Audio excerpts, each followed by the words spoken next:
Welcome back to Comics with Drew, and this is a review of Green Lantern number 12. John Stewart, The Emerald Knight. Spoiler alert, if you have been watching my videos, you've noticed that I've not done any Green Lantern books, which is kind of sad. And the reason why I've not done any Green Lantern books is because I'm still kind of learning about Green Lanterns. Green Lantern is a really complex character, and the whole story in the background, the idea of the character, the Green Lantern Corps, all the different Green Lanterns to keep track of. I mean, it's almost like its own fantasy novel. It's like high fantasy, high space fantasy, only in DC Comics. For the most part, people have their favorite Green Lantern. It'll be either Hal Jordan or John Stewart or Kyle Rayner or Guy Gardner. And they're all different eras and iterations, and it's really hard to keep track of it. It really is.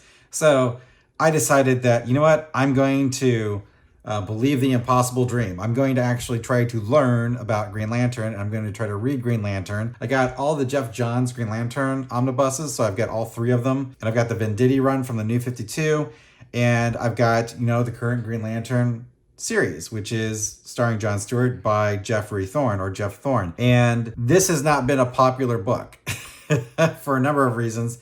Green Lantern fans, I think, are maybe even more picky than any other, comic fan that you can possibly imagine, right?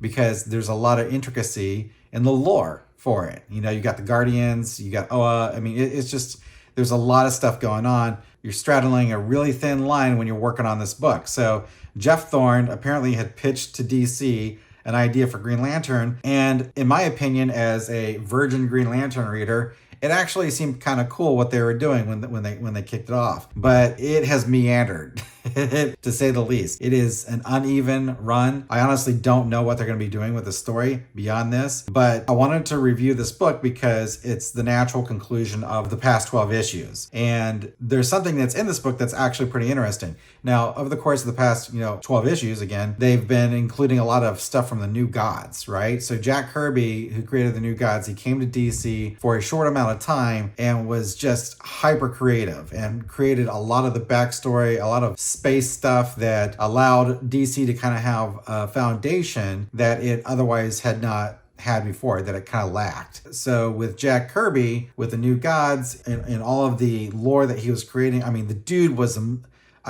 people talk about Stan Lee.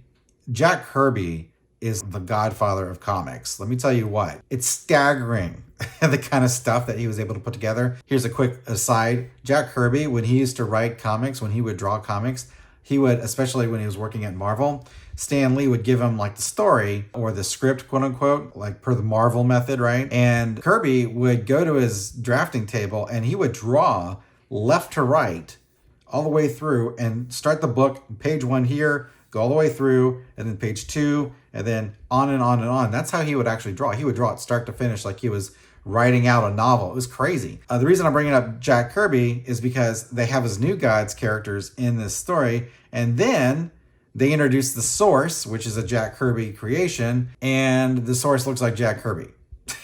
So, when I saw this, I was like, this guy looks like he's a soprano. I mean, he actually looks like one of the guys from The Sopranos. I never watched The Sopranos, but there's one of the characters. He looks, the Source drawing in this book actually looks like him.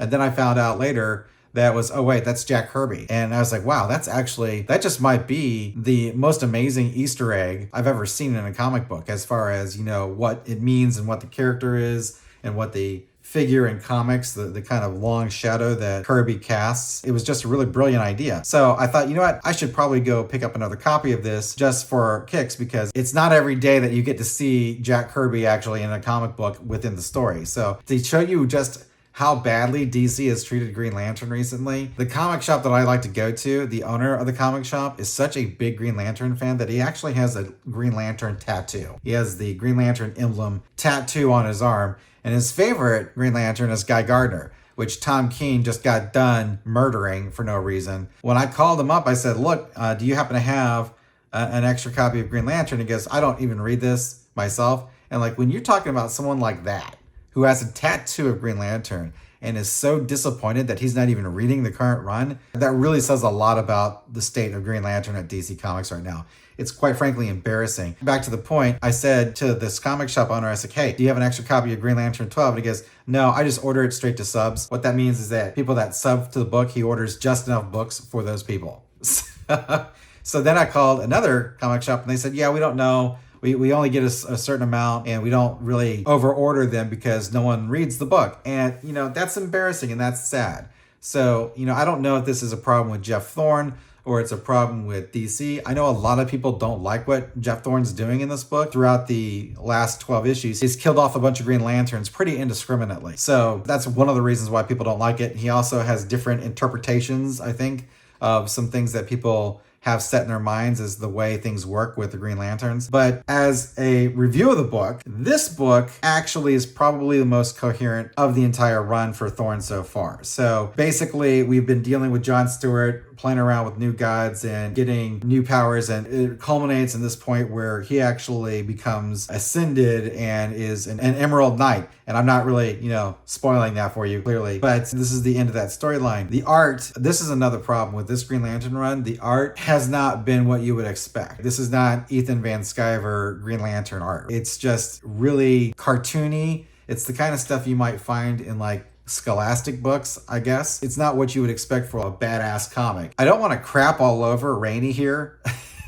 So I'll just say it's not to my taste. You have a lot of oversized heads and you have a lot of big feet, and it doesn't fit what you're looking for a Green Lantern book. It just doesn't. And I know people are going to say, well, Van Sciver has proportion issues. Ethan may have proportion issues, but at least his art looks badass. That's something that you just don't have in this book. So we've had 12 issues of Thorne pretty much doing whatever he feels like doing and DC not giving a damn about it. And actually, this appears to be DC's opinion about everything Green Lantern these days. They don't give a damn what you do. I'll give this book 3 stars out of 5 because honestly, this Green Lantern run is not doing it for me. And it's really sad because this is the first Green Lantern run I've actually ever pulled. I've never actually did a live pull in a current run of Green Lantern until this one, and this was the first issue. So I'm kind of disappointed. I don't think Thorne is doing this on purpose. I don't think he's trying to wreck this. I think he's trying to write a good story. I really do think he is. And, I avoid Thorne's social media because he's, shall we say, strident in his opinions about things. But I saw an interview with him by Comics with Perch, and Perch, It's one of those things where if you don't talk about religion and politics with people, you can find that you might get along with someone. You'd go have a beer with Jeff Thorne if you didn't talk about politics, because the dude really is passionate about the comic books. He really actually respects the history.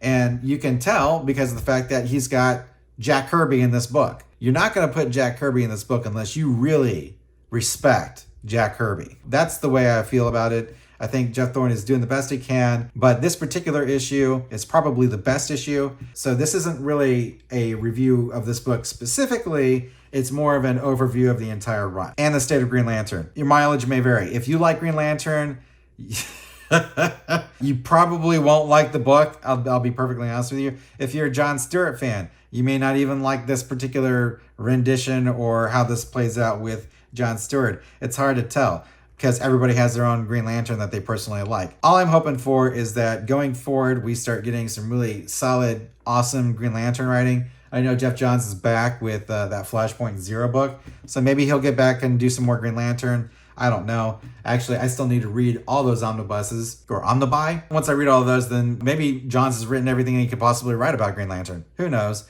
But I'll read those and I'll do a review on those as I get them done eventually. Omnibuses are huge. Green Lantern, number 12, the final issue of this 12-issue arc. But it looks like we've got John Stewart. He's got himself a promotion. And we have Jack Kirby showing up in a starry-eye surprise. There you go.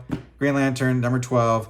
Go check it out if you want to. Go pick up an extra copy. Speculators might be looking for this one. Thanks for watching Comics with Drew. I'm Drew, and I'll catch you next time.